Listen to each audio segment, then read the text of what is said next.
किसी को कोई डाउट है?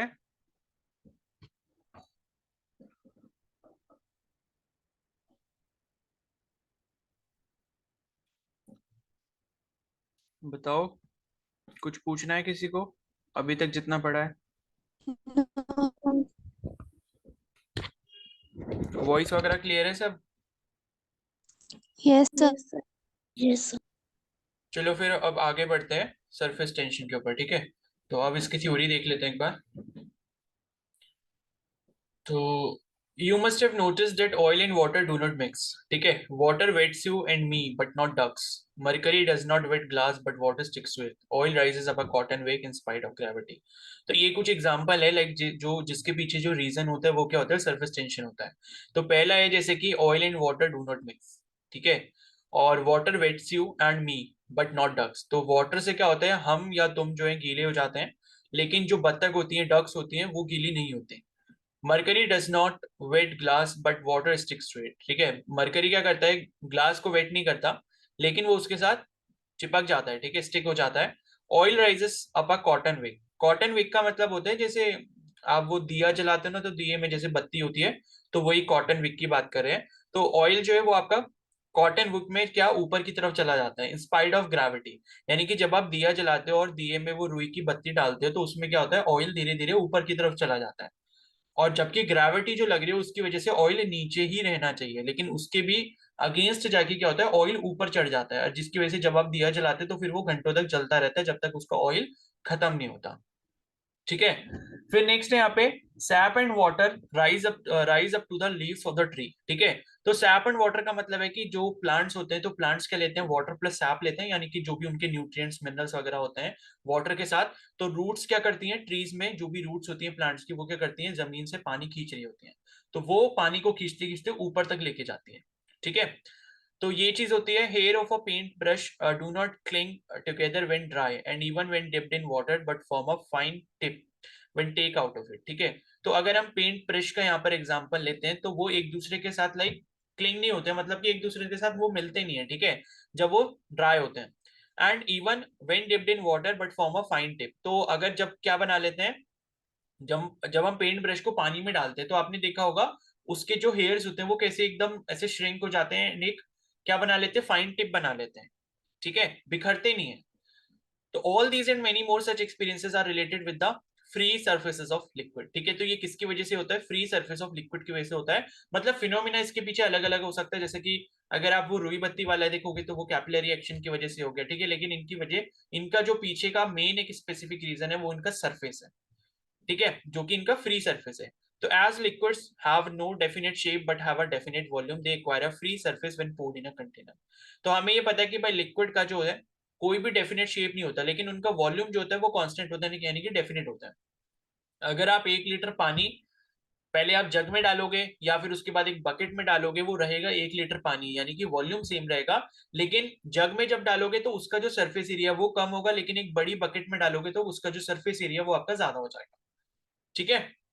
या आपने बाउल में एक पानी लिया और एक आपने प्लेट में पानी लिया, तो प्लेट में क्या होगा? वो ज्यादा फैलेगा, यानी कि ज्यादा सरफेस एरिया कवर करेगा। और बाउल में जब होगा तो वो कम फैलेगा, ठीक है? डेप्थ ज्यादा हो जाएगी, लेकिन वो उसका जो सरफेस एरिया वो कम हो जाएगा। तो these surfaces possess some additional energy, this phenomena is known as surface tension। तो ये जो सरफेस होते हैं इनमें क्या होता है? एडिशनल एनर्जी होती है, और वो एनर्जी मैंने आपको बता दी किस वजह से होती है, क्योंकि अंदर वाले जो मॉलिक्यूल है वो सरफेस वाले मॉलिक्यूल को अपनी तरफ खींच रहे हैं, ठीक है? जिसकी वजह से क्या होती है? इनमें एडिशनल एनर्जी होती है। तो this phenomena is known as surface tension and it is considered concerned with only liquid as gases do not have free surfaces। तो ये सिर्फ और सिर्फ क्या होता है? फ्लूइड्स की अगर बात करें तो फ्लूइड में भी सिर्फ लिक्विड के पास होता है ये, गैसेस में ये चीज प्रॉपर्टी नहीं होती, क्योंकि गैसेस में क्या होता है कि भाई कोई फिक्स सरफेस तो होता नहीं है। गैसेस के मॉलिक्यूल को तो जितने जितनी जगह मिलती है गैस के मॉलिक्यूल उतना दूर दूर भाग जाते हैं, तो वो कोई पर्टिकुलर सरफेस नहीं बनाते, बिकॉज जो गैसेस के मॉलिक्यूल है उनमें जो इंटरमोलिकुलर फोर्स ऑफ अट्रैक्शन होता है वो काफी कम होता है एज कम्पेयर टू लिक्विड। तो लिक्विड के जो मॉलिक्यूल होते हैं वो एक दूसरे से आपस में क्या रहते हैं? मतलब स्टिक करके रहते हैं, चिपक के रहते हैं, जिस वजह से ये प्रॉपर्टी उनके अंदर होती है, लेकिन गैसेस में नहीं होती। तो let us now understand this phenomena, ठीक है? तो अब इसके बारे में थोड़ा और डिटेल में देखते हैं। तो सरफेस एनर्जी के बारे में यहाँ पर दिया है। तो a liquid stays together because of attraction between molecules. Consider a molecule well inside a liquid. ठीक है, तो वही पहला वाला केस है जो हमने पढ़ा कि आप एक मॉलिक्यूल को कंसीडर करो जो कि बिल्कुल लिक्विड के अंदर हो. The intermolecular distances are such that it is attracted to all the surrounding molecule. तो यहाँ पर बाकी जितने भी इसके सराउंडिंग मॉलिक्यूल होंगे वो क्या कर रहे होंगे, इसको खींच रहे होंगे अपनी तरफ. This attraction results in a negative potential energy for the molecule. ठीक है, which depends on the number and distribution of molecule around the chosen one, but the average potential energy of all the molecule is same.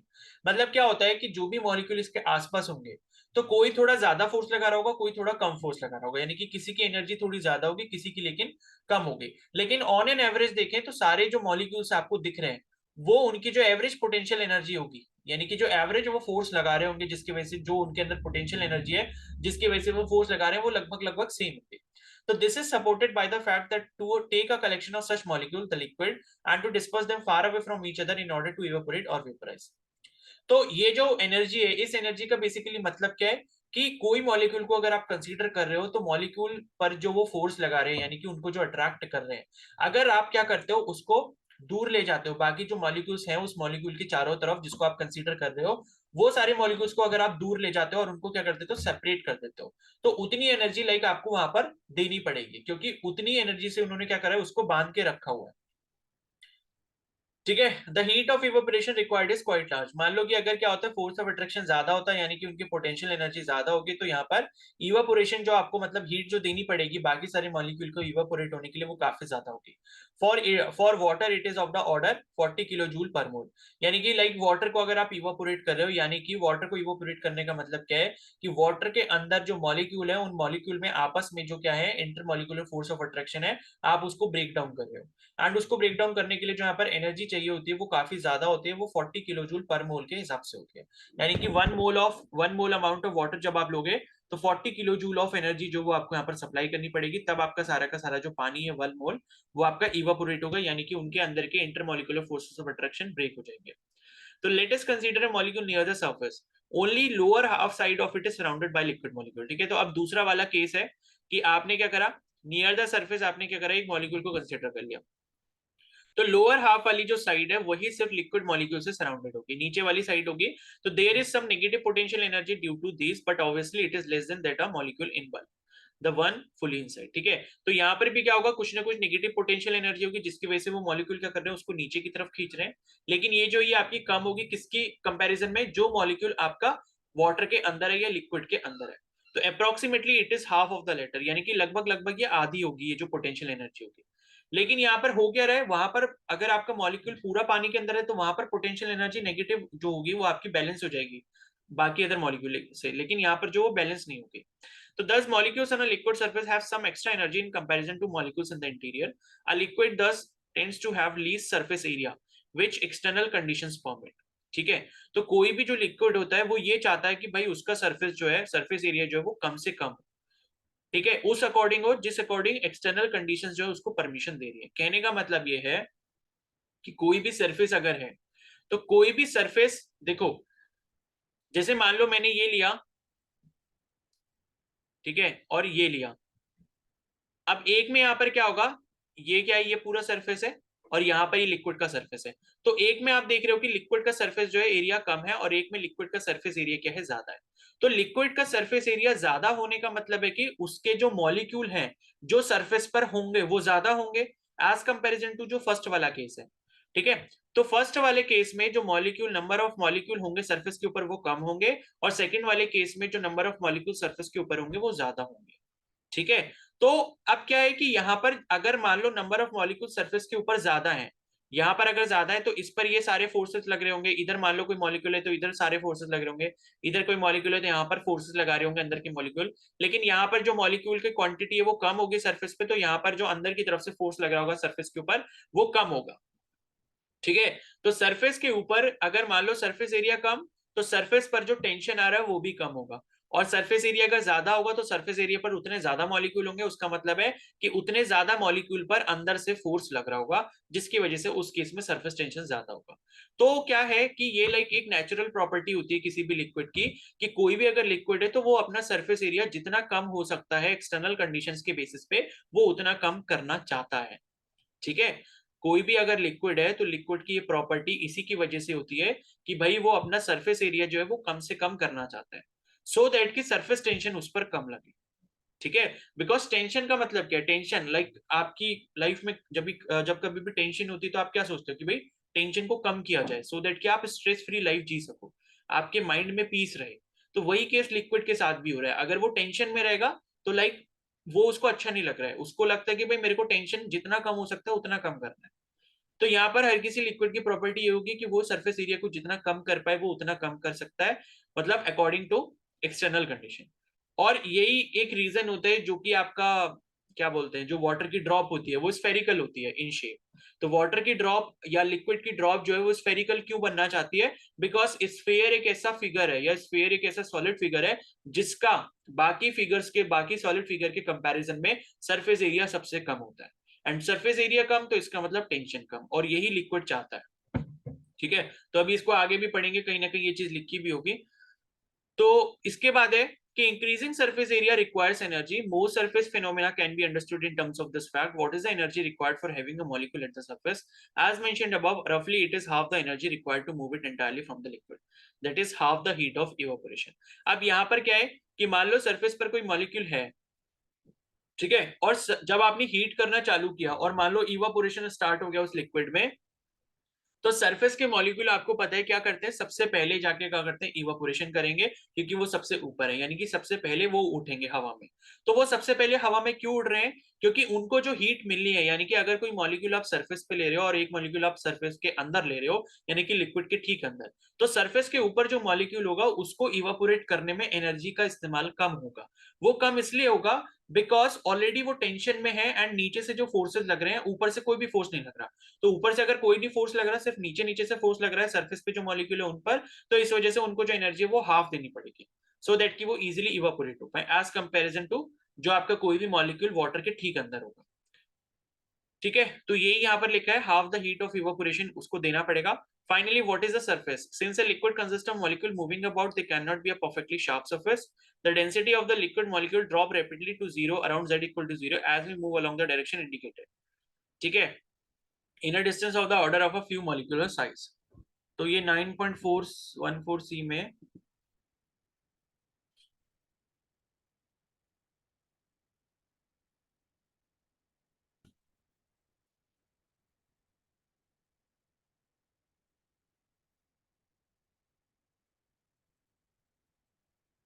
ठीक है, तो कहने का मतलब यही है कि ये जो डेंसिटी है आपकी लिक्विड मॉलिक्यूल की, वो आपकी धीरे धीरे जीरो की तरफ चली जाती है। और ये कब हो रहा है कि मान लो जैसे ये जो आपका सरफेस दिया हुआ है, ये वाली जो लाइन आपको दी है, ये क्या है, ये वाटर का सरफेस है। तो वाटर के सरफेस पे मान लो, अब अगर मान लो हमने इसको हीट करना स्टार्ट कर दिया, तो वाटर के जो सरफेस में मॉलिक्यूल होंगे वो आपके इवापोरेट होना स्टार्ट हो जाएंगे, और मान लो ये इवापोरेट होकर धीरे धीरे यहाँ तक पहुंच जाता है किसी पर्टिकुलर डिस्टेंस जेड पर। ठीक है, तो ये जेड डिस्टेंस पर पहुंच जाते हैं, तो यहाँ पर जो इनके ऊपर डेंसिटी जो मॉलिक्यूल्स की होगी वो लगभग लगभग जीरो होगी, यानी कि यहाँ पर जो मॉलिक्यूल्स हैं लगभग लगभग इतनी ज्यादा दूर हो जाएगी कि इनकी डेंसिटी हम एज जीरो ले सकते हैं। तो कहने का मतलब ये है। ठीक है, तो नेक्स्ट है उसके बाद surface energy and surface tension. तो as we have discussed that an extra energy is associated with surface of liquid, the creation of more surface, that is spreading of surface keeping other things like volume fixed, requires a horizontal film ending in bar free to slide over parallel guides। ठीक है, तो ये like एक activity जैसी है जिससे आप इसको सरफेस एनर्जी या सरफेस टेंशन को समझ सकते हो। ठीक है, जैसे यहाँ पर कहते हैं स्ट्रेचिंग अ फिल्म। ठीक है, जैसे आपने क्या करा, यहाँ पर लाइक आपने क्या बनाया, फिल्म बनाया, जैसे वो आपने देखा भी होगा शायद, ये एक्टिविटी होती है आपकी, क्या बोलते हैं, सोप वाटर से हम करते हैं। ठीक है, तो मान लो आपने ये साबुन का पानी लिया, एंड साबुन के पानी से क्या कर रहे हो, आपने क्या एपरेटस बनाया, एंड इस एपरेटस में बेसिकली एपरेटस इस तरीके का होता है, एक रेक्टेंगुलर आपने एपरेटस लिया, एंड उसमें मान लो यहाँ पर आपने एक स्लाइडर लगा दिया, ये, ठीक है, ये स्लाइडर लगा दिया, और यहां से आप इसको पकड़ के खींच सकते हो। तो आप क्या करोगे, स्लाइडर को इस पॉइंट से शुरू करोगे, एंड मान लो यहाँ पर आपने क्या डाल दिया, सोप का वाटर डाल दिया, साबुन का पानी। तो जब आप इसको धीरे धीरे खींच के लेकर जाओगे तो यहाँ पर क्या बन जाएगी, एक फिल्म बन जाएगी। ठीक है, मान लो आपने एफ फोर्स यहाँ पर लगाया, तो वहां पर क्या बन जाएगी, एक फिल्म बन जाएगी। ठीक है, तो उसी एग्जाम्पल को यहाँ पर इन्होंने समझाया हुआ है कि अगर आपने मान लो इतनी फिल्म आपने यहाँ पर बना ली है, इतनी, और उसके बाद आप डी जो डिस्टेंस है वो और इंक्रीज करना चाहते हैं वहां पे फिल्म का, तो उसके लिए लाइक आपको यहाँ पर जो वर्क डन है वो कितना करना पड़ेगा। और उसी से हम फिर सरफेस टेंशन भी निकाल पाएंगे, ठीक है, या सरफेस एनर्जी निकाल पाएंगे। तो इन्होंने यहाँ पर कैसे किया है कि suppose that we move the bar by a small distance D as shown. तो हमने क्या करा, ये जो स्लाइडर है, स्लाइडर को डी डिस्टेंस से यहाँ पर मूव करा है।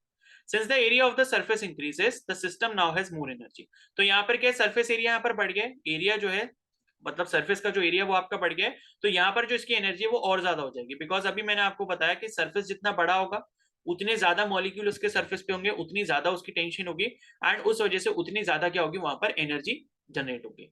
तो this means that some work has been done against an internal force. तो यहाँ पे क्या हुआ, फिल्म को हमने बड़ा करा, फिल्म को बड़ा करने का मतलब हमने एरिया बढ़ाया, एरिया बड़ा करने का मतलब क्या, हमने एनर्जी को इंक्रीज किया, फिल्म की जो या जो लिक्विड की जो एनर्जी है उसको हमने इंक्रीज किया। और इस एनर्जी को इंक्रीज करने के लिए हमने क्या करा होगा, उसके अगेंस्ट जाकर कुछ काम किया होगा या कुछ हमने फोर्स लगाया होगा। तो वही लिखा है कि this means that some work has been done against an internal force. तो अंदर से कोई फोर्स लग रहा है, उसको उसके अगेंस्ट जाके हमने बाहर से फोर्स लगाया, ठीक है। तो ये पहले वाले आप फिगर में देख सकते हो, अंदर की तरफ ये फोर्स लग रहा है। अंदर की तरफ ये फोर्स कौन सा वाला है भाई, ये आपका सरफेस टेंशन वाला फोर्स है, यानी कि जो सरफेस पे ये मॉलिक्यूल है जहां पर आपने स्लाइडर लगाया है, तो स्लाइडर पे जो आपके मॉलिक्यूल्स होंगे, वहां पे जो सरफेस पर जो मॉलिक्यूल है उन पर जो अंदर के मॉलिक्यूल्स की वजह से अट्रैक्टिव फोर्स लग रहा है, उसकी वजह से ये फोर्स जनरेट हुआ है, जिसे आप मतलब टेंशन समझ सकते हो कि सरफेस का जो या सरफेस पे जो मॉलिक्यूल्स है उनका जो टेंशन है। तो ये फोर्स पहले से सरफेस पर क्रिएट है। अब आप अगर स्लाइडर को थोड़ा थोड़ा धीरे धीरे करके आगे की तरफ बढ़ाओगे, तो इसका मतलब है कि आप अंदर वाले फोर्स को काउंटर बैलेंस कर रहे हो, मतलब अंदर वाले फोर्स के अगेंस्ट जाके आपको काम करना पड़ेगा, सो दैट कि वो फिल्म को आप क्या कर पाओ, एक्सटेंड कर पाओ, ठीक है। तो वही काम यहाँ पर ये कर रहे हैं। तो let this internal force be F. तो अंदर जो फोर्स लग रहा है जिसको हम ओवरकम करके बाहर से वर्क डन कर रहे हैं उसको हमने एफ मान लिया। तो यहां पर जो वर्क डन है वो कितना हो जाएगा, एफ इंटू डी हो जाएगा, ठीक है। एफ डी हो गया, यानी कि फोर्स इंटू डिस्प्लेसमेंट। तो from conservation of energy this is stored as additional energy in the film. तो यानी कि जितनी हमने एनर्जी यहाँ पर लगाई है, जितना हमने वर्क डन किया, तो as per law of conservation of energy यहाँ पर क्या होगा, कुछ और एडिशनल एनर्जी जो वो स्टोर हो जाएगी फिल्म के अंदर, ठीक है। तो यानी कि फिल्म पे हमने काम किया, तो उतना ही काम यहाँ पर क्या होगा, उसकी जो इंटरनल एनर्जी वो उसको बढ़ा देगा। तो if the surface energy of the film is S per unit area, तो यहाँ पर अगर हम मान रहे हैं कि इसकी जो सरफेस एनर्जी पहले से है वो कितनी है, एस पर यूनिट एरिया, यानी कि 1 मीटर स्क्वायर में जो इसकी एनर्जी है, सरफेस की एनर्जी कितनी है, एस के बराबर है, ठीक है। The extra area is 2dl। तो एक्स्ट्रा एरिया यानी कि जब हमने फिल्म को एक्सटेंड किया है स्लाइडर का इस्तेमाल करके, तो यहाँ पे जो इसकी एरिया हो गया कितना हो जाएगा, 2dl हो जाएगा, ठीक है। अब ये 2dl बेसिकली हुआ कैसे, क्योंकि यहाँ पे जो मतलब ये है कि आपको ये पता है कि भाई रेक्टेंगल का जो एरिया है वो क्या होता है, रेक्टेंगल का एरिया क्या होता है, एल इंटू बी होता है। तो लेंथ आपकी ये वाली लेंथ हो गई एल, ये दी है, और उसके बाद डी आपको ये वाली थिकनेस दी हुई है, तो एल इंटू डी तो ये हो गया। लेकिन इसको 2 टाइम इसलिए करेंगे बिकॉज नीचे वाला सरफेस भी हम कंसीडर कर रहे हैं, ठीक है, बिकॉज नीचे जो सरफेस है उसको भी हम कंसीडर कर रहे हैं, इस वजह से ये 2 इंटू डी इंटू एल हो गया, यानी कि 2 टाइम्स ऑफ डी एल हो गया, ये टोटल सरफेस एरिया, ठीक है, जो हमने जिसको एक्सटेंड किया। तो ये लिखा है कि अ फिल्म हैज 2 साइड्स, ठीक है। तो ये जो फिल्म आपने बनाई है इसकी 2 साइड्स हैं, जिस वजह से यहाँ पर जो आपका क्या बोलते हैं एरिया जो है वो आपका 2 टाइम्स किया गया। And the liquid in between, so there are 2 surfaces and the extra energies. तो इस वजह से यहाँ पर क्या है, 2 सर्फेसेस के बन जाते हैं, क्योंकि फिल्म की 2 साइड्स हैं, इस वजह से उसके क्या है, 2 सर्फेसेस हैं। और यहाँ पर मतलब 2 साइड्स हैं और 2 साइड्स के बीच में लिक्विड है, एंड इसकी वजह से यहाँ पर क्या है, 2 सर्फेसेस हैं। तो यहाँ पर जो एक्स्ट्रा एनर्जी होगी, तो एक्स्ट्रा एनर्जी क्या होगी, S into 2 into D L करा हमने, एस क्या है, पर यूनिट एरिया हमारी सरफेस एनर्जी थी, ठीक है। उसको हमने टोटल एरिया से मल्टीप्लाई कर दिया, एनर्जी को पूरे एरिया से मल्टीप्लाई कर दिया, तो ये हमें टोटल एनर्जी मिल गई। और उसके बाद एफ इंटू डी, यही इतना हमने काम करा है इस टोटल एनर्जी को बढ़ाने में। तो एफ इंटू डी जो है वो एस इंटू 2dl के बराबर हो जाएगा, ठीक है। और एस की वैल्यू अगर हम यहाँ पर निकालते तो वो क्या आ जाएगी, S is equal to F D by 2dl आ जाएगा। डी से डी यहाँ पर कैंसिल हो गया, तो एफ की वैल्यू जो आ गई वो, सॉरी एस की वैल्यू जो आ गई वो क्या आ गई, एफ बाई 2l आ गई, ठीक है। तो सरफेस एनर्जी की जो वैल्यू है वो आपकी क्या गई, एफ बाई 2l। अब यहाँ पर जो क्वांटिटी एस है उसका जो मैग्नीट्यूड है वही आपका क्या है, सरफेस टेंशन। तो this quantity S is the magnitude of surface tension. तो ये जो एस क्वांटिटी की हम बात करें जो बेसिकली सरफेस एनर्जी की तरह काम कर रही है यहाँ पे, वही आपका क्या है यहाँ पर क्या बोलते हैं, सरफेस टेंशन है, ठीक है। तो कई बार आप इसका फॉर्मूला ऐसे भी कहीं लिखा हुआ पढ़ सकते हो, T is equal to F by 2l, कई बार आपको ऐसे भी दिख जाएगा, ठीक है। तो ये लिखा है, इसके बाद it is equal to the surface energy per unit area of the liquid interface and is also equal to the force per unit length and exerted by the fluid and the movable bar. ठीक है, तो ये जो आपकी surface energy है per unit area, ये आपकी liquid interface की है, और ये आपका किसके बराबर होता है, फोर्स पर यूनिट लेंथ के बराबर होता है. ठीक है, so far we have talked about the surface of one liquid. More generally, we need to consider the fluid surface in contact with fluids or solid surfaces. The surface energy in that case depends on the materials on both sides of the surface. For example, if molecules of the material attract each other, surface energy is reduced. ठीक है, तो ये material के बारे में कह रहे हैं कि मान लो मटेरियल पे भी ये चीजें डिपेंड कर सकती हैं. अगर मान लो मटेरियल कुछ और यहाँ पर होता है तो मटेरियल के जो पार्टिकल्स है या जो मॉलिक्यूल्स हैं वो एक दूसरे को आपस में अट्रैक्ट कर सकते हैं, जिसकी वजह से सरफेस एनर्जी यहाँ पर क्या हो जाती है, रिड्यूस हो जाती है. किसकी वजह से, मटेरियल की वजह से. तो while if they repel each other the surface energy is increased. अगर मान लो मटेरियल के जो मॉलिक्यूल्स हैं वो एक दूसरे को रिपेल करेंगे तो यहाँ पर सरफेस एनर्जी इंक्रीज हो जाएगी, और अगर वो आपस में अट्रैक्ट करेंगे तो वो डिक्रीज हो जाएगी. Thus more appropriately the surface energy is the energy of the interface between two materials and depends on both of them. तो यानी कि जो एनर्जी है आपकी सरफेस एनर्जी, ये आपकी दो मटेरियल के बीच की एनर्जी है, इंटरफेस जो है उसके बीच में, और ये आपके दोनों पर ही डिपेंड करेगा. ठीक है, तो उसके बाद यहाँ पर कुछ ऑब्जर्वेशंस लिखे हैं सरफेस एनर्जी के बारे में, सरफेस टेंशन के बारे में. तो surface tension is a force per unit length और surface energy per unit area acting in the plane of the interface between the plane of the liquid and any other substance. It also is the extra energy that the molecules of the interface have as compared to molecules in the interior. तो surface tension का basically मतलब आपको पता ही है, उसी को इन्होंने यहाँ पर लिख दिया कि ये क्या होता है, फोर्स पर यूनिट लेंथ होता है. ठीक है, तो ये आपका फोर्स पर यूनिट लेंथ हो गया. और सरफेस टेंशन की डेफिनेशन तो आपको पता ही कि भाई ये कौन सा वाला फोर्स है जो आपके अंदर के मॉलिक्यूल्स की वजह से किस पर लग रहा है, सरफेस के मॉलिक्यूल पर लग रहा है. तो वो क्या हो गया, आपका सरफेस टेंशन हो गया. So at any point on the interface besides the boundary, we can draw a line and imagine equal and opposite surface tension forces as per unit length of the line acting perpendicular to the line in the plane of the surface. The line is in equilibrium. To be more specific, imagine a line of atoms or molecules at the surface. The atoms to the left pull the line towards them. Those to the right pull it towards them. This line of atom is in equilibrium under tension. If the line really marks the end of the interface, ठीक है, figure 9.4a and b, there is only the force s per unit length acting inwards. ठीक है, तो ये कह रहे हैं कि भाई अगर मान लो आप क्या करते हो, ये जो आपने इंटरफेस को बढ़ा दिया, मतलब ये जो आपका सरफेस एरिया था जिसको आपने इंक्रीज करा है, इसके बीच में अगर मान लो आप एक ड्रॉ कर लेते हो किसी लाइन को जो कि इमेजिनरी लाइन है, तो उस इमेजिनरी लाइन पे क्या होगा कि कुछ मॉलिक्यूल्स जो होंगे वो पानी के अंदर की तरफ उस लाइन को खींच रहे होंगे, यानी कि वो जो लाइन ऑफ एटम्स है उसको खींच रहे होंगे, और कुछ जो होंगे वो बाहर की तरफ खींचे जा रहे होंगे. तो ये जो है ये आपको दिखाएगा कि ये जो लाइन है, this line of atoms is in equilibrium under tension. तो टेंशन के अंदर ये एक ऐसी लाइन ऑफ इक्विलिब्रियम होगी जो कि आपकी क्या होगी, मतलब लाइन ऑफ टेंशन होगी जो कि आपकी इक्विलिब्रियम में होगी. तो ऐसे बस समझ सकते हो आप इसको. So table 9.3 gives the surface tension of various liquid. The value of surface tension depends on temperature. Like viscosity, the surface of tension of a liquid usually falls with temperature. तो देखो यहाँ पर क्या है, ये भी आपका जो सरफेस टेंशन की वैल्यू है ये आपकी टेम्परेचर पर डिपेंड करती है. ये चीज आपको ध्यान रखनी है. तो इससे रिलेटेड क्वेश्चन पूछ सकते हैं आपसे. तो यहाँ पर क्या होता है कि जो आपकी विस्कोसिटी की तरह यहाँ पर सरफेस टेंशन जो होता है वो भी आपकी फॉल करती है विद टेम्परेचर. यानी कि टेम्परेचर अगर आप बढ़ाओगे तो टेम्परेचर बढ़ाने से यहाँ पर क्या होगा, सरफेस टेंशन कम होगा. ठीक है, और ये ऐसा होगा क्यों, क्योंकि जब आप टेम्परेचर यहाँ पर बढ़ाओगे तो यहाँ पर जो एनर्जी है वो यहाँ पर क्या होगी, मतलब एनर्जी का जो लेवल है वो कम होगा, जिस वजह से आपकी जो सरफेस टेंशन है वो क्या होगी, डिक्रीज हो जाएगी. ठीक है, टेम्परेचर बढ़ाने के हिसाब से. तो ये आपको यहाँ पर इन्होंने सरफेस टेंशन दिया हुआ है. तो हीलियम के केस में इन्होंने दिया है जिससे टेम्परेचर है -270 डिग्री सेल्सियस और उस पर जो सरफेस टेंशन होता है वो इतना होता है 0.000239. ठीक है, और बाकी हीट ऑफ वेपराइजेशन वगैरह दिया. तो ये इतना कुछ काम का है नहीं.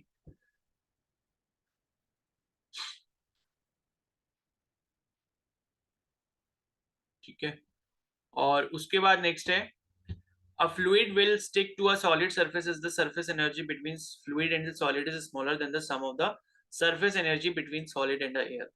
तो ये कह रहे हैं कि भाई मतलब कोई भी अगर क्या है कि कोई भी फ्लूइड है वो किसी सॉलिड सरफेस पर चिपक जाएगा. कब चिपकेगा या कब स्टिक होगा, if the surface energy between fluid and the solid is smaller than the sum of the surface energies between the solid and the air. यानी कि सॉलिड और एयर के बीच में यहाँ पर जो सरफेस एनर्जी होगी, अगर उसके कंपैरिजन में जो सरफेस एनर्जी होती है किस किस के बीच में, फ्लूइड और सॉलिड के बीच में, अगर वो कम होगी तो उस केस में फ्लूइड जो वो आपका स्टिक हो जाएगा। जैसे आपने देखा भी होगा कि वॉल्स के ऊपर लाइक आप पानी डालते हो तो लाइक वो पानी की ड्रॉप्स कई बार स्टिक हो जाती हैं उस पर। तो ऐसा क्यों होता है? बिकॉज जो आपका सॉलिड सरफेस है और जो आपका वाटर का सरफेस है या फ्लूइड का जो सरफेस है, उन दोनों की जो सरफेस एनर्जी है वो आपकी कम होगी एज कंपेयर टू जो आपका सॉलिड और एयर की जो सरफेस एनर्जी है उन दोनों के सरफेस के बीच में। तो इस वजह से ये क्या हो जाते हैं, स्टिक हो जाते हैं। ठीक है। तो now there is attraction between the solid surface and the liquid. It can be directly measured experimentally as schematically shown in figure। ठीक है। A flat vertical glass plate below which a vessel of some liquid is kept forms one arm of the balance। तो ये इन्होंने एक like activity करके दिखाई हुई है। ठीक है, कि सरफेस टेंशन को आप इस तरीके से भी ऑब्जर्व कर सकते हो। तो इन्होंने क्या करा है कि एक बीकर में लिक्विड लिया है यहाँ पर, एंड इस बीकर के ऊपर इन्होंने लाइक कुछ एपरेटस लगाए जो कि इससे क्या कर रहा है, चिपका हुआ है वाटर के सरफेस पे।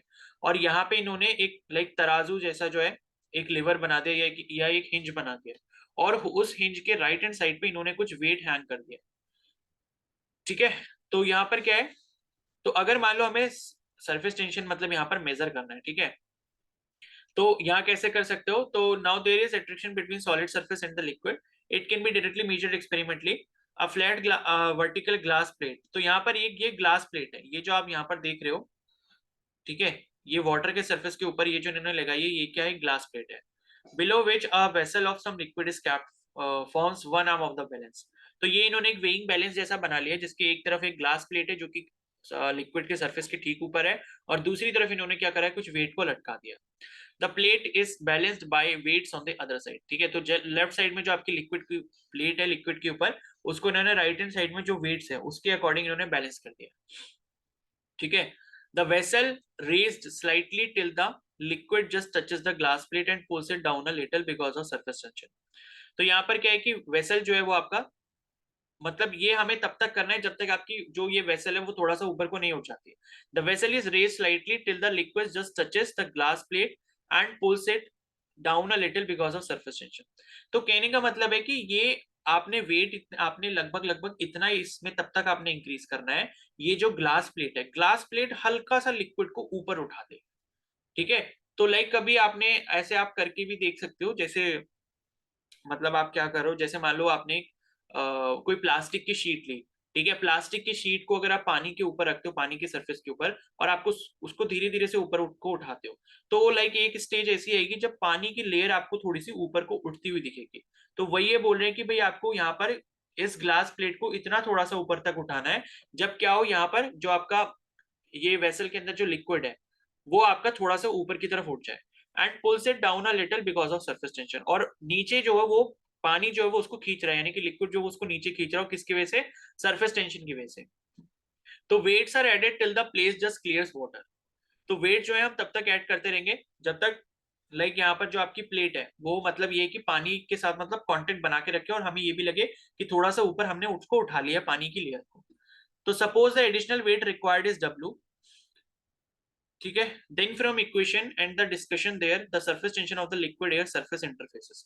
तो यहाँ पर अगर हम लिक्विड एयर इंटरफेस के लिए सरफेस टेंशन कैलकुलेट कर रहे हैं, तो यहाँ पर हम ये फॉर्मूला को यूज करके कर सकते हैं। मतलब हमने जो अभी फॉर्मूला निकाला था सरफेस टेंशन का, वो क्या था आपका, था वो F/2L, ये कर रहे थे हम। तो ये जो F है यानी कि ये फोर्स कौन सा था, ये फोर्स वही था जो आपके सरफेस की वजह से लग रहा था। अब हमने ये वाला जो एक्सपेरिमेंट किया, इस वाले एक्सपेरिमेंट में बेसिकली हुआ क्या कि ये फोर्स कहाँ लग रहा है, ये जो F है ये F नीचे की तरफ लग रहा है, जो इस ग्लास प्लेट को, ये आपकी ग्लास प्लेट है, तो इस ग्लास प्लेट को F फोर्स जो है वो पानी का जो F फोर्स है, पानी के मॉलिक्यूल वो नीचे की तरफ खींच रहे हैं, और ये जो W वेट है, ये W वेट हमने इधर की तरफ लगाया। ठीक है। तो ये जो F है वो W को बैलेंस कर रहा है, यानी कि F इज इक्वल टू क्या है, W है यहाँ पर ये वाले अपरेटस में। तो वही W के वैल्यू हम यहाँ पर रख देंगे, तो ये क्या हो जाएगा, W/2L हो जाएगा, और W जो है वो किसके बराबर हो जाएगा, mg के बराबर हो जाएगा। ठीक है। बिकॉज मास मान लो यहाँ पर क्या है, m अगर हमने हैंग किया था, तो ये m/g हो जाएगा W की वैल्यू, और ये नीचे क्या हो जाएगा, 2L हो जाएगा। तो इस तरीके से जो है हम यहाँ पर सरफेस टेंशन कैलकुलेट कर सकते हैं। ठीक है। तो where m is the extra mass, जो हमने मास यहाँ पर लटकाया है, and L is the length of the plate edge. तो एल जो है वो लेंथ है किसकी, प्लेट एज की, ठीक है। The subscript L A emphasises the fact that the liquid air interface tension is involve. तो ये जो एस इंटू एल, मतलब एस के नीचे एल ए इस तरीके से इन्होंने लिखा हुआ है, तो एल ए का मतलब है लिक्विड और एयर इंटरफेस के बीच में जो टेंशन है, ठीक है। तो लिक्विड क्या है, ये वाला हो गया आपका वाटर, और एयर आपका ये हो गया, तो इसके बीच में जो सरफेस टेंशन है वो आप इस एपरेटस को यूज करके निकाल सकते हो, ठीक है।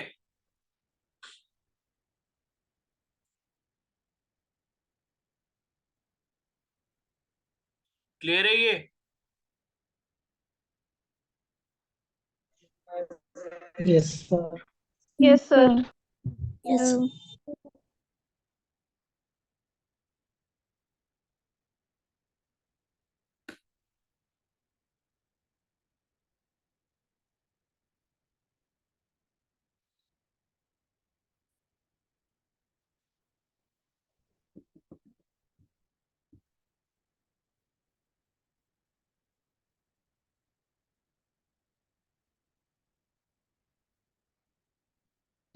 चलो फिर अब ये वाला सेक्शन कल करेंगे, angle of contact and capillary rise. Last topic है ये, क्योंकि अब ये हो नहीं पाएगा, ठीक है। तो ये एंगल ऑफ कांटेक्ट वगैरह कब बनता है, वही जो आपका कोहेसिव फोर्सेस होते हैं और एडहेसिव फोर्सेस होते हैं, उन्हीं की वजह से क्या बनता है, आपका एंगल ऑफ कांटेक्ट बनता है।